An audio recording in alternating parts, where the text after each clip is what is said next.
আমি হেফাজত আল্লামা শাহ মুহিবুল্লাহ নবনগরী দামাত বারাকাতুহু রাজশাহী যারা আছেন এবং আমাদের স্বেচ্ছাসেবক বাহিনী আপনাদেরকে আবার অনুরোধ করছি গাড়িটার সামনে যেতে পারতেছেন আপনারা সকল সহযোগিতা করুন।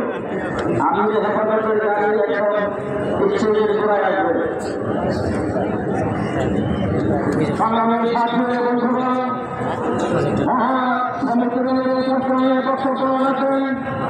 হেফাজতে ইসলাম বাংলাদেশের কেন্দ্রীয় প্রশিক্ষণ সম্পাদক হযরত মাওলানা ডক্টর মেজর আজহার আজহারি